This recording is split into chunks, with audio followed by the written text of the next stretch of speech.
Welcome to New York. The Raptors getting set to take on the Brooklyn Nets tonight. Paul Jones and Sherman Hamilton. And Sherman, the news of the day, DeMarre Carroll undergoing arthroscopic surgery on his right knee.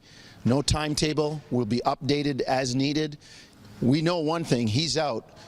And it's next man up for Toronto. No question about it. And you could see DeMarre Carroll over the course of the season.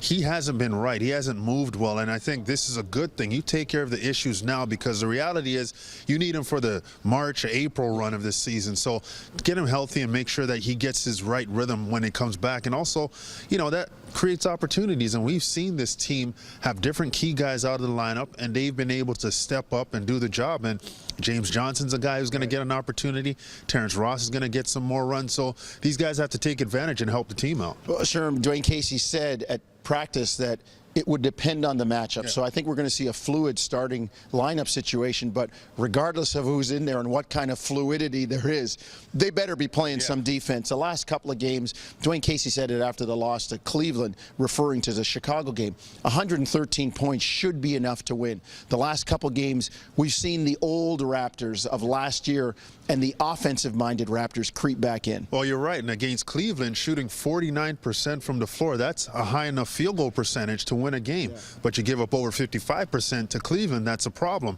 And I really think that, as you said, alluding to last season, there was a lot of false sense of security in that season in terms of being able to score the basketball but not being able to get the stop. So they've got to rejig that mentality and understand that the way they're going to be a successful team, especially in the Eastern Conference this year, where you have to pile those wins up because every game counts, you've got to be consistent on the defensive side of the basketball. We've seen them with the ability to play defense more consistently this season. They've got to get back to that. Well, look, they played two of the elite teams, as the Raptors have talked about, and come up without wins. The Chicago game, a heartbreaking loss. The Cleveland, kind of a classic back-to-back loss. But Sherm, a playoff team from last year tonight in the Brooklyn Nets.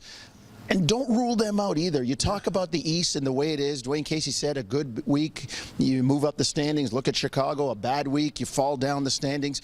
Brooklyn, I still have a feeling, could be in the mix. Well, they're tough. I mean, they're a team that really challenges you in the paint. I mean, they're a top 5 points in the paint team. And I really think when you look at the way they're built, they have veteran guys. Right. And even though a guy like Jarrett Jack goes down and he's a significant piece of what they do, they're in the same situation as Toronto, next man up. And they're going to find a way to be competitive. And I think the Raptors' defensive mentality and approach will really get tested against Brooklyn because of all the pressure they put on their paint. All right, well, you can see the Raptors and Brooklyn tonight, 7:30 on TSN. And if you're out and about on the radio side, you can hear Sherman and I on TSN 1050.